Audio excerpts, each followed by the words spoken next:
Hi, everyone, and welcome to another episode of Enlightened Entrepreneur. Today, I'm so glad to have a special guest with us, a gentleman who has been in the corporate world for 31 years and finally decided to move on and start his own company, which is the Total Engagement Consultant.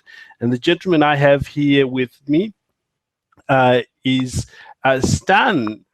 Stan, how do I pronounce your surname? Yeah, it's actually Kimmer. Awesome.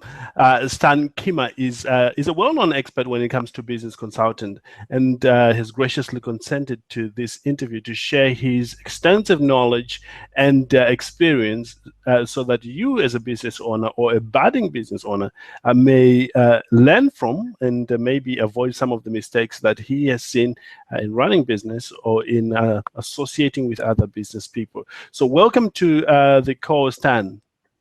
Thank you. I'm very glad to be here with you, UK. Incredible. Now, to get us started and for our audience to know how to relate to you and understand where you're coming from, would you share with our audience about your background in terms of education and experience and how you actually got started in business?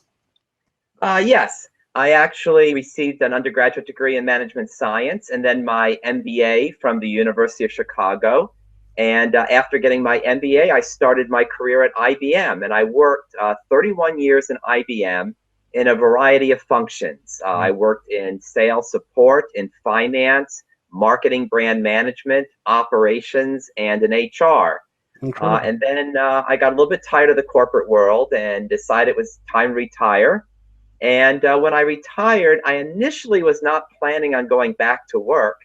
But then I found out that part of my retirement benefit from IBM was 1 year of free coaching in terms of my career transition. So I was assigned a coach from IBM to actually help me start my own business. Incredible. And so that was a really good benefit. Incredible. Well, you had been with them for 31 years, that's a long time. So at least they had to do something for you. But, nonetheless, that was incredible. Yes. And so I think the first thing that my coach taught me is that in starting a business, it's not just simply declaring myself open for business and seeing what happens, that I had to be very, very definitive about actually having a business plan. And having it well thought out. And the important point within a business plan is, as an entrepreneur, what is my unique value proposition? What do I have that's special that very few people or no one else is doing? And I think as an entrepreneur, people have to say, there's so much competition out there from other entrepreneurs, from large companies and medium-sized companies. You have to be able to define your own niche and what you're doing that's special, that's going to draw clients and customers. Incredible. So since leaving IBM, what has surprised you the most when it comes to owning your own business? For me, it's in terms of, I'm a business to business, so I'm selling to other companies, is sometimes the long sales cycle that you're hoping that people will quickly make a decision and hire you to, do your consulting. And, what I found is that some companies take a year or two to make a decision on, yes, they want to hire me to do my career development planning or my diversity consulting for them. And so that's been probably the most frustrating aspect. And also, a lot of people that express interest in doing business, and you send them information and then never hear from them again. That's right. So, the actual close rate is a little bit lower than I want it to be. Incredible. Let me ask you on that. During that time, you've been in business for a while now. How do you manage that frustration? I think I had to manage that by being a very positive person and focusing on the business that I win. As an entrepreneur, what's going to happen is you're going to have 98 no's before you have that one yes. And you just can't get down when someone says no, they're not interested. You can't be depressed. You just have to go on and move to the next client. And then when you get a win, celebrate that and focus on the positive instead of the negative. I focus on the excitement of the clients that I've won, that I've served, and I don't worry about all those that have said no. Incredible, incredible. And now, you mentioned that you had a coach, during that transition period. What do you say to business owners who maybe are playing with the idea of getting a coach or not getting a coach? How important was it for you to have a coach?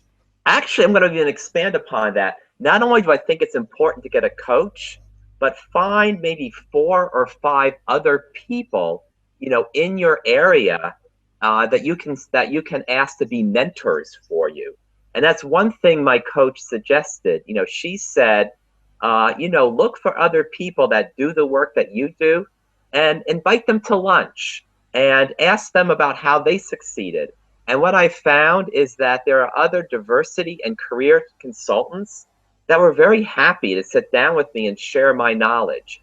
Because doing it alone, you only have your own brain. But if you can find 5 or 6 other people to share your knowledge, that collective knowledge is very powerful.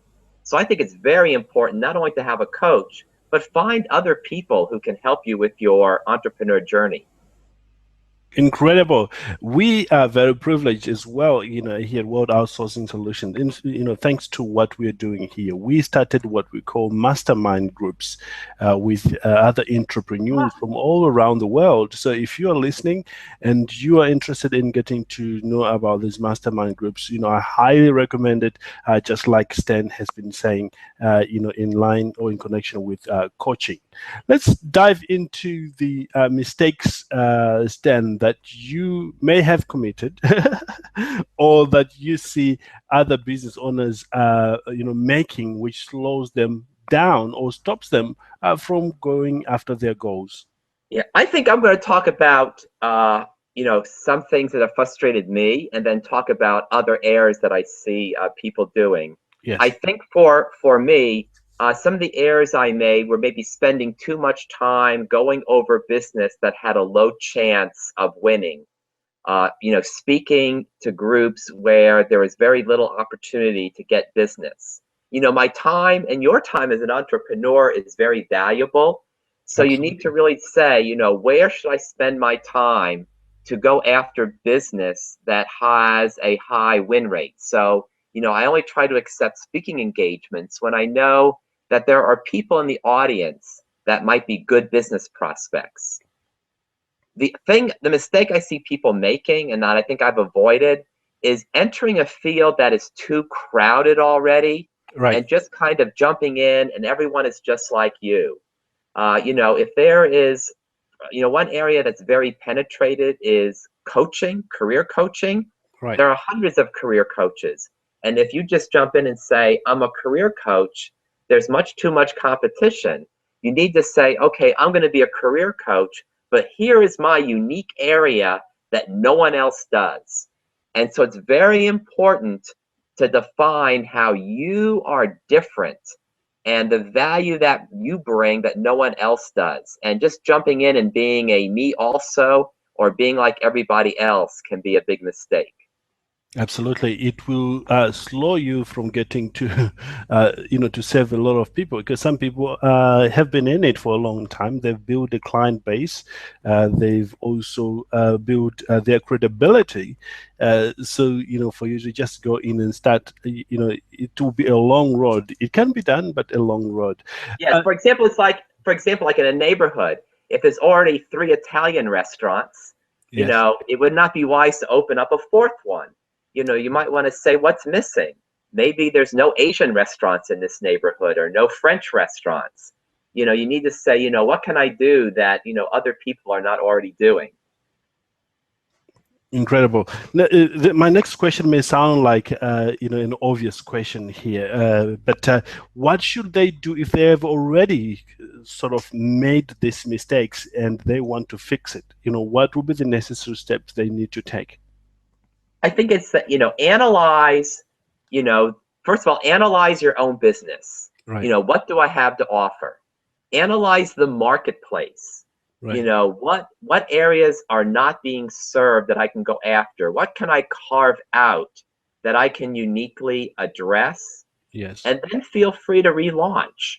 You know, maybe, create a new updated web page or issue a press release and reposition your business to express your unique value and that special part of the market that you want to go after.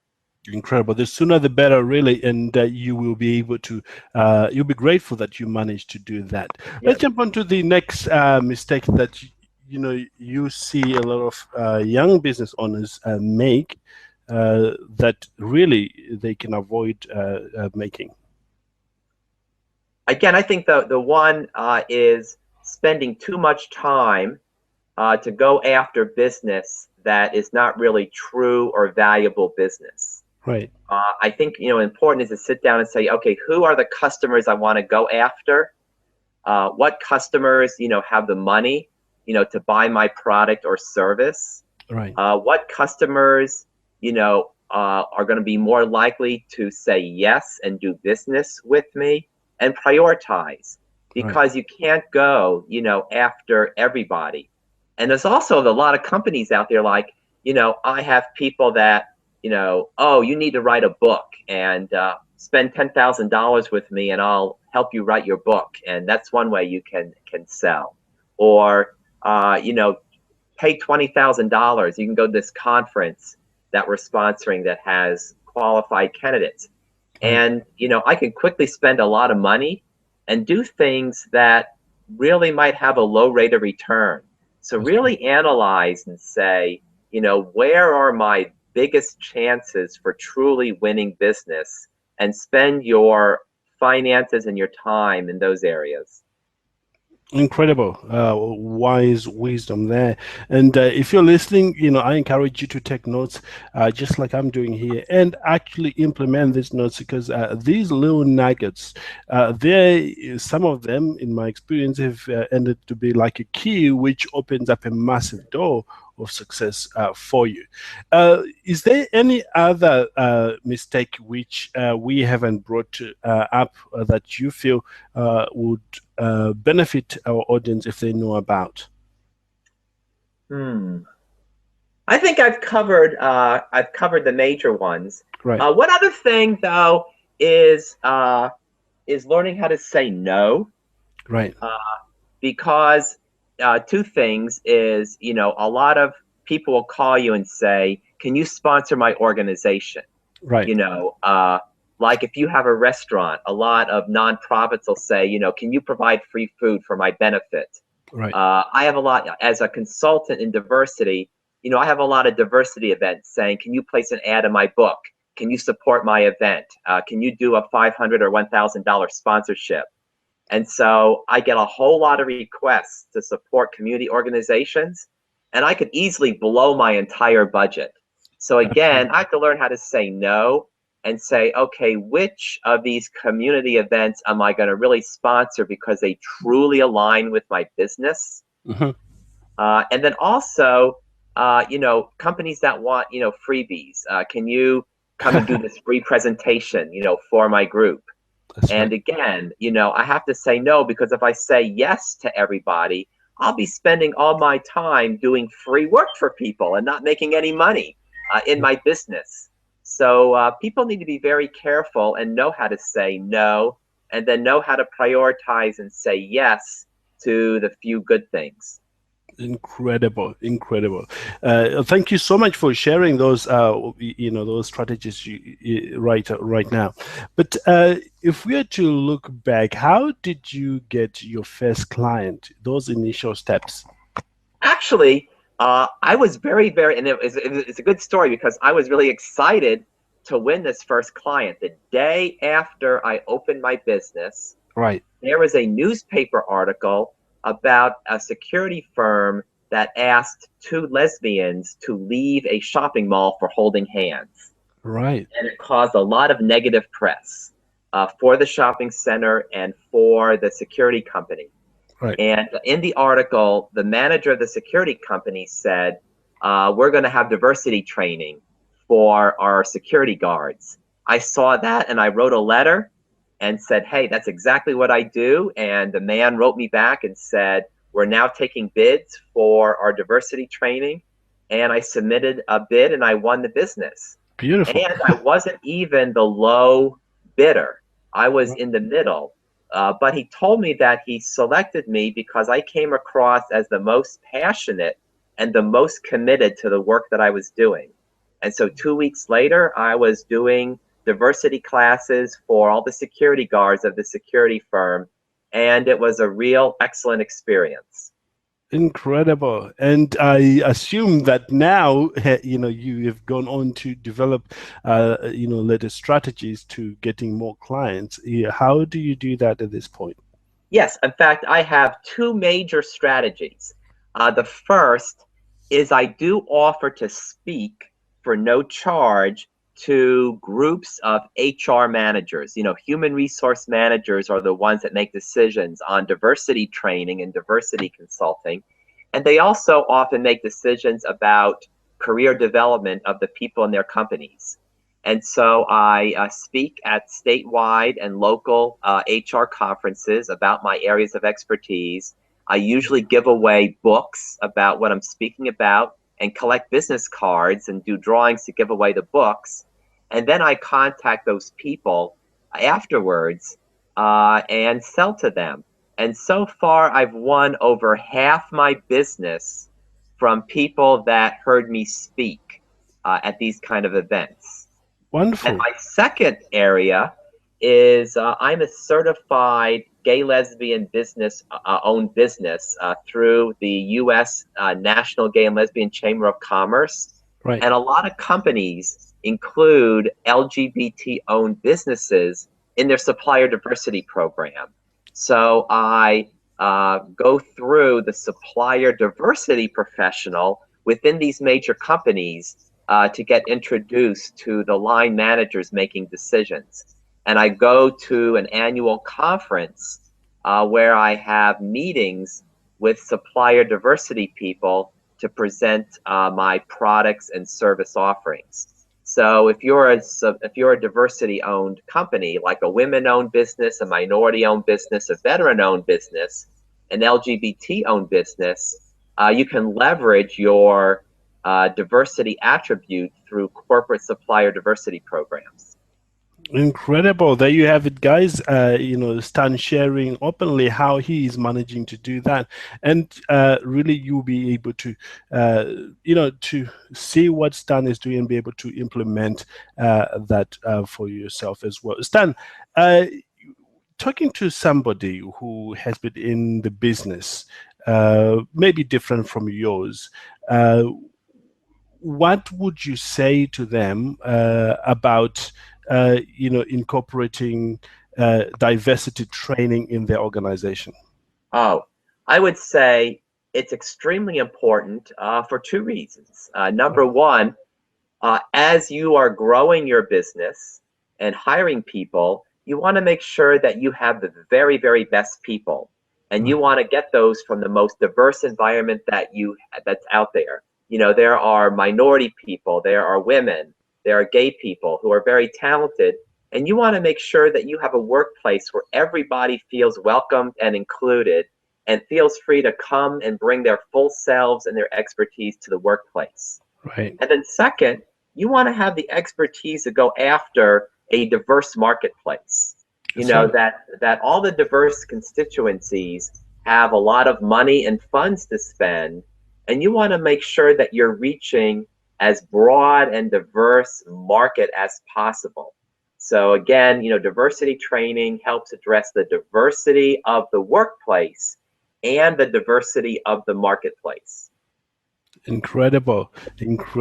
Now, what does your day look like? How do you organize your day? As a That's very interesting busy because person. see, as an entrepreneur, and Yes.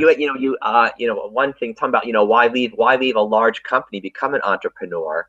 I have the time to manage my day as I see fit and pursue other interests. So, for example, after leaving corporate America, I decided that I wanted to train and become an adult competitive figure skater. Right. And so that means I need to carve out time of my day to skate and get a workout in. So I normally start my day at 6:45 a.m. And spend 2.5 hours in my home office. And because I'm very sharp in the morning, I usually do my hardest work in the morning, like writing proposals, writing blogs, working on presentations. Then I usually take off from 9:15 to 11 o'clock and go skating. And then I come back and continue my work and follow up with clients with phone calls and do other things throughout the day, set up meetings, etc. Incredible. And looking back, this is a bit of a rhetorical question, really. Knowing what you know now, Stan, what would you do different if you were to start a business all over again?